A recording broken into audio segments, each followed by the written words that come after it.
Okay, very good afternoon, everyone. Well, really a pleasure to be able to share some thoughts about the negative interest rate policies. I'm probably the only guy that is not talking about Cambodia here. Actually, I'm also not sure what is so good about Cambodia. Sorry, yeah. But I definitely do plan to make a visit to Cambodia because I heard so much about it. But I think what I can probably share with you for my presentations is what would be the impact on US dollars. And interestingly, Cambodia, a lot of the transactions are based in US dollars. But in order to understand what could potentially happen to US dollars, we want to take a reference to what has been happening to the world about this thing called negative interest rate. But a lot of times I have this experience. People don't really understand what is negative interest rate. So just want to have a few of hand. Anyone here not heard of negative interest rate? Okay, good. Normally, after so many years, I also know what kind of question to ask to get what kind of answer.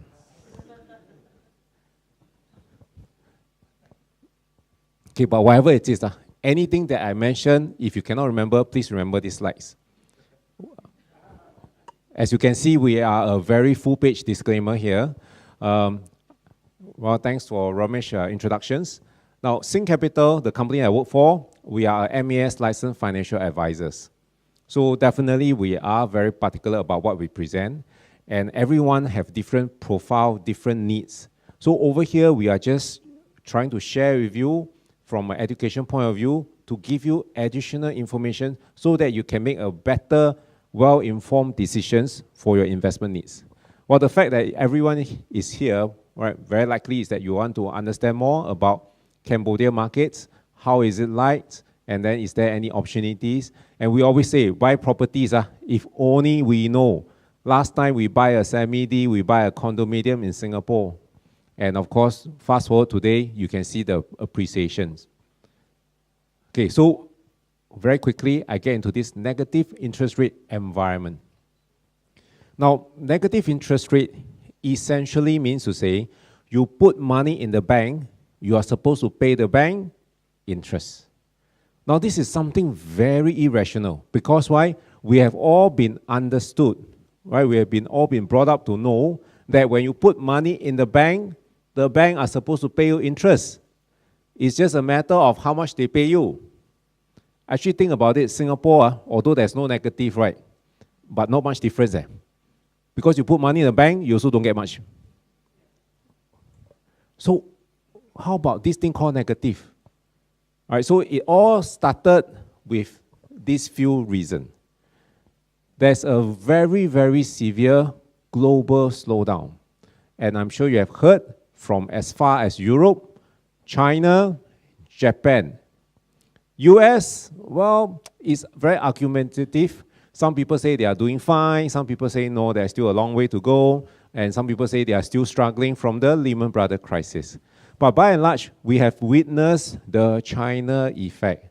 From growing at double digit, now they are struggling with about 7%. And yet, 7% is a rate that many countries will die for. But for China, it's something that is not so favorable. But actually, China, they do have a very serious problem. Because over the last 10 years, when the whole world was booming, when they were producing for the world, entire world, and they are also spending a lot of money to grow themselves, there are severe overcapacity. Right, for those of you who have been to China, you just go to any manufacturing place, you realize that the factories are vacant. Because when the market was doing well, everybody was pumping money and everybody was building. And if you look at Mongolia, Mongolia is basically, China has set another record. In Mongolia, that is another world giant ghost town. Because they were able to gain a lot from the boom of the coal, and they use it to spend and build wide roads, a lot of buildings, and now they are all vacant, right? It's ghost town. So how will China actually manage out of it? Is really a lot of things to be seen. But they have also affected oil and commodities. Right, take for example Australia. Australia, if you still recall, for as far as currency is concerned, one Aussie to about 130 Sing. Today is about on par. Why? The main reason is because there was a severe slowdown about the demand of all these resources, the coal, the minerals, and this has created Australia's economy to slow down severely, and it has also affected Australian dollars. And of course, recently the oil price. Oil, again, there's so many arguments about it. So some of them say, oh, because of overcapacity. Some because they say, oh, global slowdown, because China slowed down, the whole demand of oil has slowed down. And then some are putting a blame on US dollars. Whatever it is, oil have fallen from $100 over to as low as $30 over this year. Of course, now it has basically recovered to cross 50 US dollars. Now, oil is something that we all want to monitor. The reason is, while the oil price is more or less stable at 50 US dollars, there are still many oil and gas companies that are going bankrupt in US. In fact, there are many people who in the oil and gas has already been retrenched. I met up with one guy. He used to be from the oil and gas doing extremely well. He got retrenched early this year, but he was very lucky. He found a job very quickly, but he has another problem.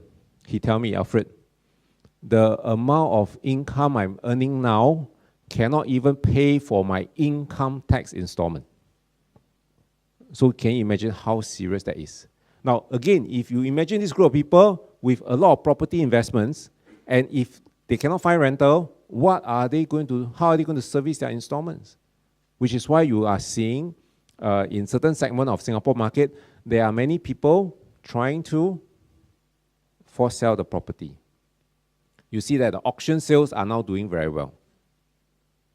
Okay, of course, all these things affected currency, which I will draw some reference to it in a short while, and interest rate. Right, so we will try to share some lights, what we think about the currency and the interest rate. Negative interest rate. Now, negative interest rate, whatever it is very unconventional. The last time it was first introduced was in 1970 by the Swiss government. And it's not meant to spur any economy, but basically to control the capital control from the Russia financial crisis.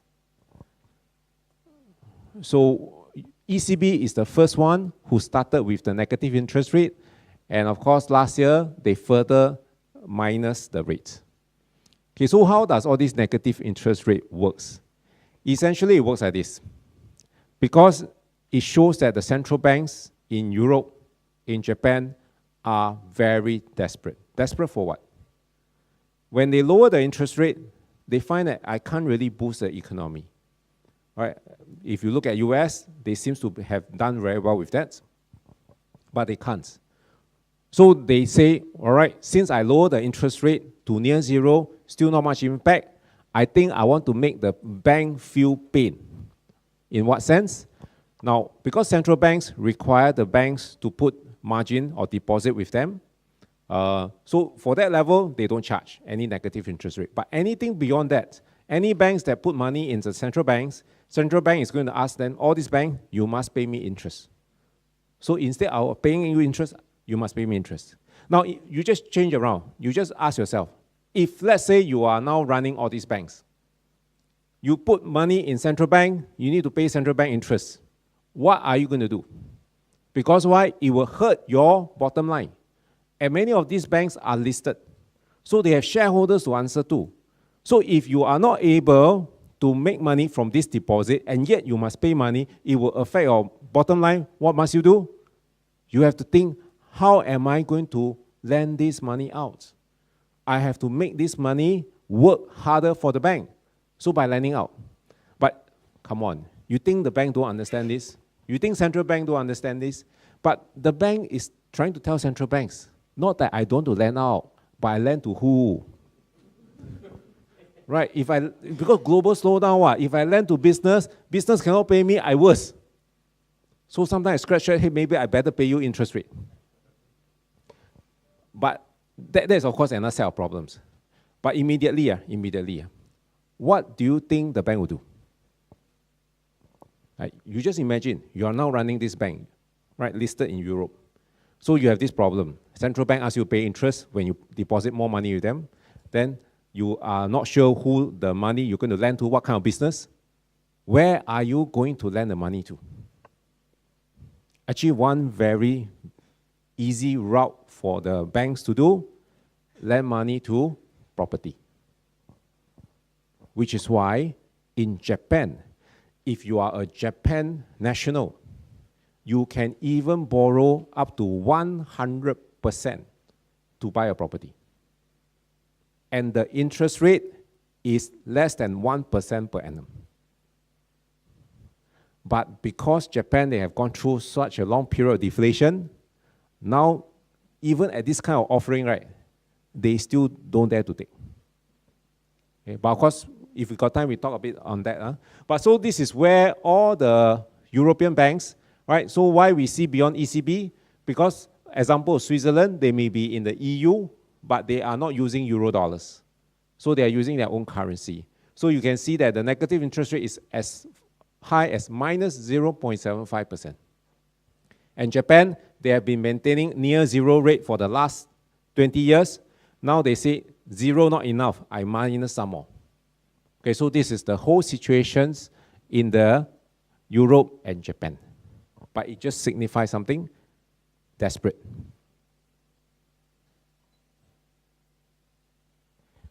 Then this is talking about the share of sovereign bonds. Because why? Central banks, I mean, they will have to issue bonds in order to raise money. And you can see the amount of bonds that is actually having negative interest rates. So the immediate impact is that the banks' share price are affected. For those of you who have been monitoring equities, you will have noticed Europe, Japan, China, all the bank price, share price have fallen as much as 40–50%. Because the market is worried. If you don't have any good economy, you don't have a good business that you can lend money to earn interest, and yet you still have to pay central bank interest rate, how are you going to manage your business? So these are some of the side effects that is actually having through. Right, so by and large, negative interest rate is unconventional. And the main purpose for central bank to do this is they use the word encourage, but they are trying to force the bank to lend money to the market. And interest rate will be kept low. So therefore, the business will have more money for investment, so-called, theoretically. And another advantage is what? Weaken currency. They will weaken their currency. Okay, if you have listened to my presentations, right? Normally, I'll bring my wife out also. Because why? Every year, besides updating my investors, I also have to update my wife. Because she wants me to tell her, okay, what is the trend of the currency, so that she decide where to go for holiday. No, really, because why? Since 2008, after the Lehman Brothers crisis, she had been monitoring Europe. Then after monitoring for many years of Europe, then she monitored Japan. But now this year, very interestingly, Japanese yen never come down or go up. But Europe is the one that continue to go down. So there are other factors that you need to take note of. Right? For example, banks' margin will be squeezed. And although at the current moment, most of these banks do not charge depositor like you and me. We are talking about, let's say you're European, you're Japanese. Or while the banks don't charge us interest rate for putting money in the banks, do you think they can pay us a lot of interest? No. In fact, in Singapore, one of the European banks, I won't name who, they have recently said any deposit more than 100,000 in the banks, they will charge you interest. Right. So these are some of the things that is happening now. So the disadvantage is that they are also forcing consumer and businesses to anyhow buy, anyhow invest. And of course, there is these situations, the erosion of money. And by and large, it's an uncharted territory. Okay, I may sound negative. Actually, I hope I'm not. Okay, the reason is that this is just uncharted territory. I do hope that the central bank have gotten the things right this time round. I hope that this time round, they can force all the banks to really lend money to boost up the whole economy. But what I see on the ground, example in Japan, I've been making trips there to understand about the market there. The Japan banks are really trying to lend more money to the property. Okay. The reason is that the real estate there, at least, is brick and mortars. Okay. Unlike businesses, because I don't know whether your business can take off or not. So as long as there's a proper valuation mechanism in the Japan market, the bank can say, I lend money, this property. This guy cannot pay, I still got property to fall back to. I can still try to rent it out. Right? So they have other ways that they can manage their credit risk. So as far as interest rate, then what happens is that it will impact the currency. So let us now look at currency. What will actually happen? First, let's look at US dollars. From 21.4, you can see across the board, US dollars have appreciated against all the major currency. They just need to say, I'm going to increase interest rate. Because US have been practicing QE since the Lehman Brothers crisis. So in a sense, means to say they have been printing money. And they've been keeping the interest rate at a very low level. Okay? In fact, as low as 0.25%. So when they say QE, enough. After they have done QE3, now they say, I'm going to reverse. I'm going to normalize my monetary policy. So just by that word called normalization, interest rate, the anticipation of the interest rate going up, people switch into US dollars. So US dollars have been appreciating. So for those of you who are planning to go to US, you find that now it's getting more expensive because our Sing dollars has weakened. Then let's look at Sing dollars performance. All right, of course, again, US dollars, we have been weakening. Euro, we have been strengthening. So definitely a good place to go for holiday. Japanese yen, 21.4, we have appreciate. But in 21.5, we have depreciate.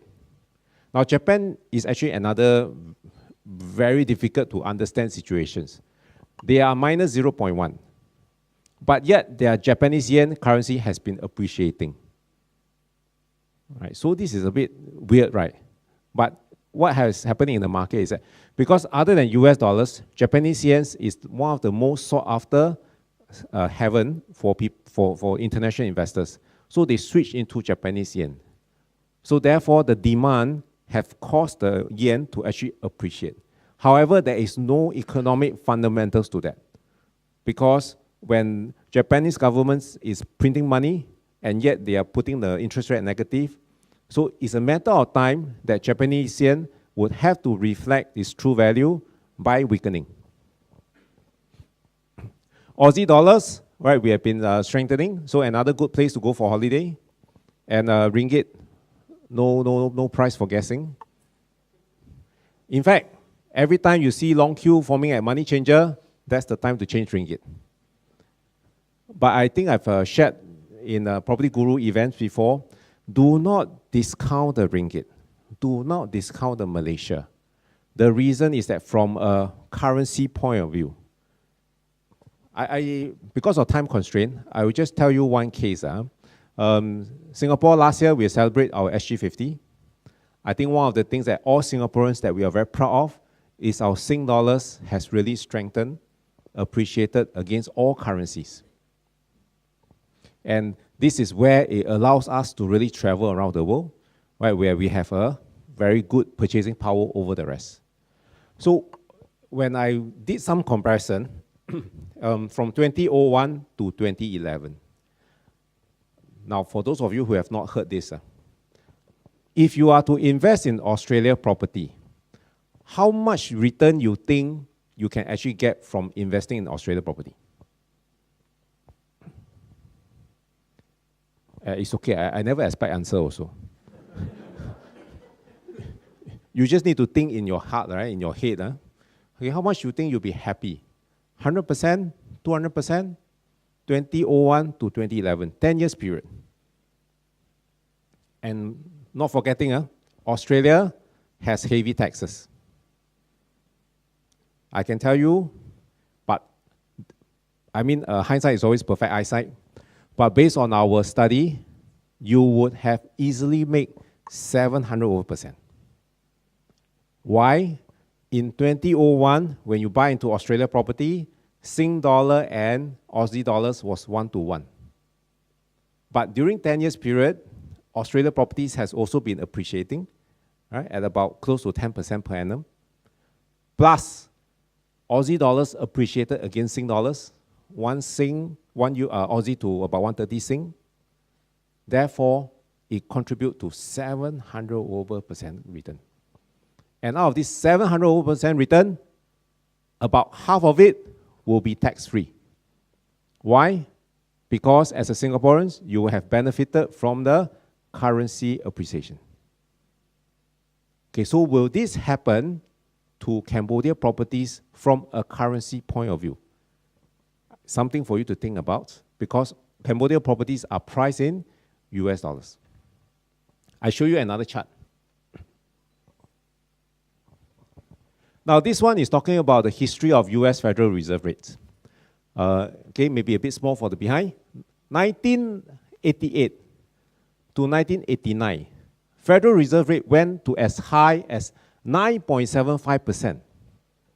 9.75%. Then 94, 95, 6%. 1999, 2000, 6.5%. And 2004 to 2006, 5.25%. 5.25%. And that was in 2006. And after which, US never increased rate anymore. So from 2006 until now, they finally, last December, increased the US Federal Reserve rate by how much? 0.25%. 0.25. The rate in hike by US is so long ago, many things has happened along the way. For example, back in 2006, casino not even built. Right, back in 2006, right, Justin Bieber is only 12 years old. No, because my children are growing up. So every time I ask them, hey, why are you still on the phone? They would sing this song to me. What do you mean? his popular song, something like that. Okay, so that's why every time I look at this, I think about Justin Bieber. So this was how long ago? And US is now saying that they will increase the rate probably 2 times this year. So how will it actually impact the currency? Okay, but of course, US government, they have separate problems to think about. Why? Europe, Japan, negative. So their currency already very weak. So if I increase my rate too fast, I may make my currency go faster. Right? Especially when these 2 countries are negative, quite common sense, right? I just put my money in US dollar, I can get more interest, right? Even if I don't get interest, I don't need to pay money. So you can see the whole comparison. And if let's say you use Australia property as a reference point, investing in a property in using a currency is also a very good way for you to have leverage effect. Now, for those of you who do currency trading, you have to put in margin, and then you trade. So you can make a lot, you can also lose a lot. But like the example I shared with you, the Australia one, I did not clarify. The study that we make, we factor in a 70% financing. That means to say, the property buyer actually put down 30% down payment. So with a 30% down payment, you leverage how many times? About 3 times. I mean 1 to 3 lah.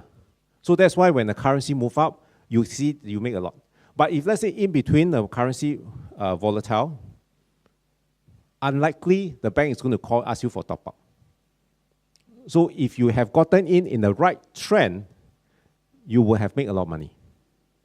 Okay, but my friend, I would say this is very advanced kind of investments. You really have to understand whether are you in the right space to make this kind of investment. You get it right, you can make a lot of money. Right? If not, then you must be prepared to hold it for a long term. Okay, my last few slides.